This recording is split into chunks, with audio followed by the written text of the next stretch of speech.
warahmatullahi wabarakatuh. Bismillahirrahmanirrahim. Alhamdulillahirabbil alamin. Wassalatu wassalamu ala asrofil anbiya wal mursalin sayyidina wa habibina wa syafi'ina wa qurrati a'yunina wa maulana Muhammadin sallallahu alaihi wasallam. Amma ba'd. Pada pembahasan bab 9 kali ini mengenai fadilah tauhid.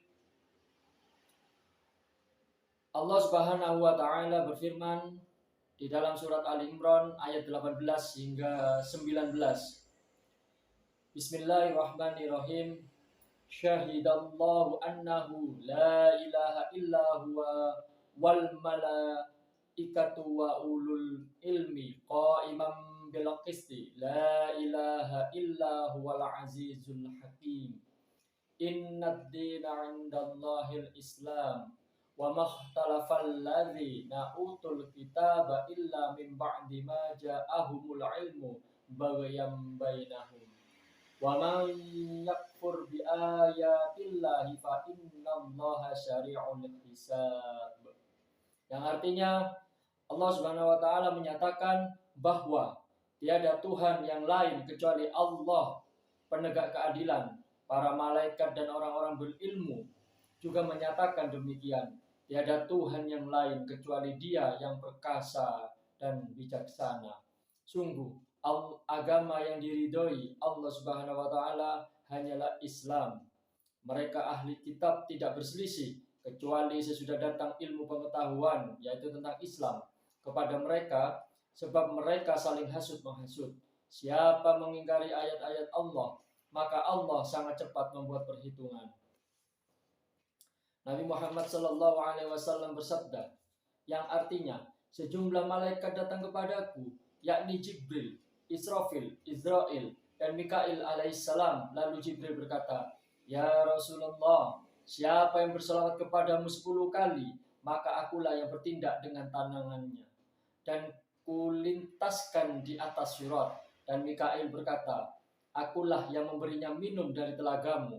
Israfil berkata, aku bersujud kepada Allah, tidak bakal mengangkat kepala sehingga Allah mengampuni dosanya. Israel berkata, nanti aku cabut ruhnya seperti mencabut ruh-ruh para nabi.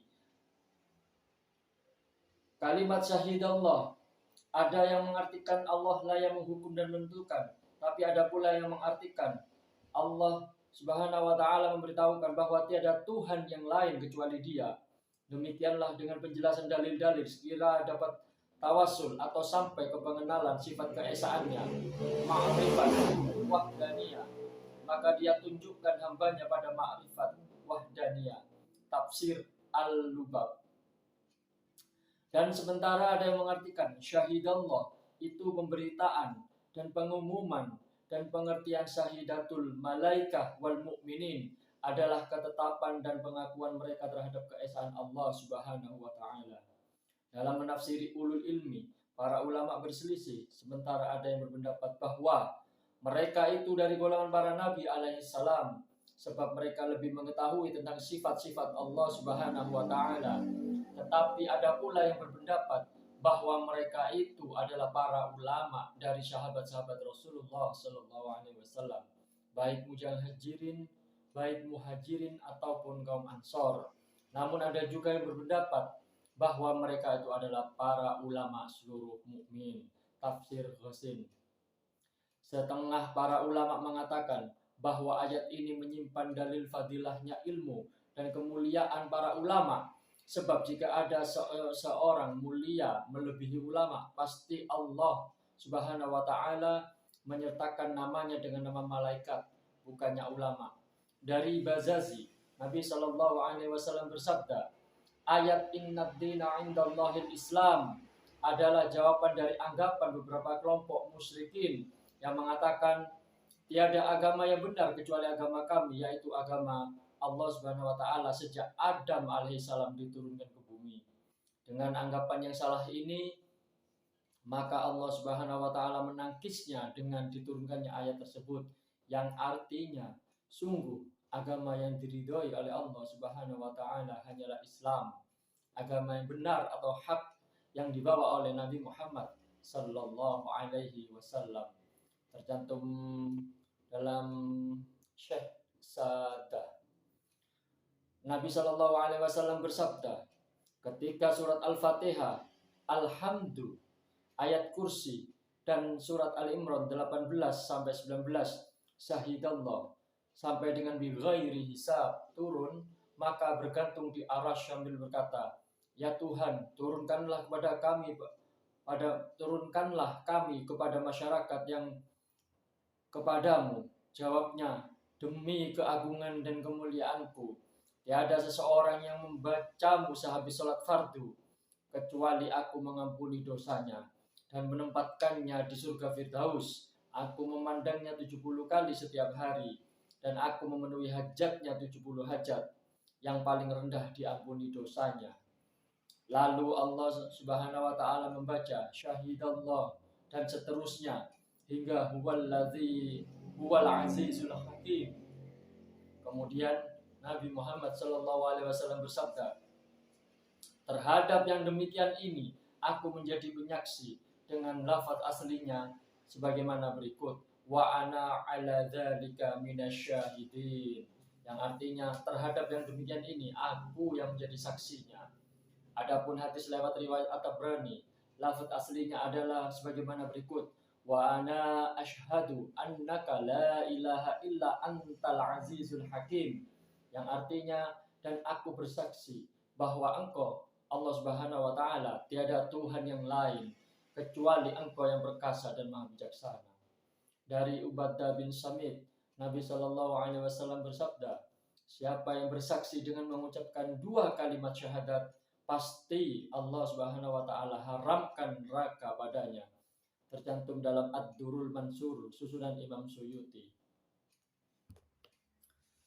Nabi Muhammad sallallahu alaihi wasallam bersabda, yang artinya ketika seorang mukmin mengucapkan la ilaha illallah Muhammadur Rasulullah, maka bersamaan dengan itu keluarlah seorang malaikat dari mulutnya. Ia bagai burung hijau bersayap putih berhiaskan batu mutiara, satu sayap di timur dan satunya lagi di barat. Ketika kedua sayap itu membuka, mampu melihat timur dan barat. Malaikat itu terbang ke langit hingga sampai ke arasy. Bunyi suaranya seperti layaknya bunyi laba-laba. Ia disambut oleh malaikat penanggung arasy yang katanya, tenanglah Anda di tempat ini dengan keagungan Allah dan kemuliaannya. Jawab malaikat tersebut, aku tidak bakal tenang sebelum Allah Subhanahu wa taala mengampuni orang yang membaca kalimat tauhid dan rasul. Maka Allah Subhanahu wa taala memberinya 70.000 lisan yang memohonkan ampun bagi yang membaca 2 kalimat tauhid dan rasul hingga datang sampai hari kiamat. Dan kelak jika hari kiamat tiba, malaikat tersebut datang menyambut pemiliknya dan menuntunnya ke surga. Tercantum dalam Raudhatul Ulama. Dari Jabir bin Abdullah, Nabi Muhammad SAW bersabda, yang artinya, ketika aku dinaikkan ke langit, sebuah kota nur terlihat besar dan luas, 1000 kali alam dunia ini, tergantung dengan rantai-rantai nur di bawah arasy. Ada 100.000 pintu masuknya. Setiap pintu terdapat kebun-kebun penuh rahmat Allah. Di setiap kebun terdapat bangunan istana yang megah terbuat dari nur. Di setiap istana berisi kampung-kampung nur. Di setiap kampung terdapat 70 kamar nur. Di setiap kamarnya terdapat rumah nur. Di setiap atasnya terdapat bilik-bilik nur. Dan di setiap bilik terdapat 400 pintu masuk yang punya 2 daun pintu terbuat dari emas dan perak. Di depannya ada dipan nur. Di atas setiapnya adalah kasur. Dan di setiap kasur ada bidadari cantik jelita. Seandainya ia pamerkan jari manisnya di alam dunia ini, pasti gelap atau suramlah sinar matahari dan rembulan. Kemudian aku bertanya, ya Tuhan, inikah bagian untuk para nabi ataukah untuk para siddiq? Allah Subhanahu wa taala menjawab, bagian ini adalah untuk mereka yang berzikir di tengah malam dan di siang hari. Bahkan bagi mereka masih ada tambahan dari sisiku, dan aku maha luas anugerahnya. Tercantum dalam kitab Tanbihul Ghafilin.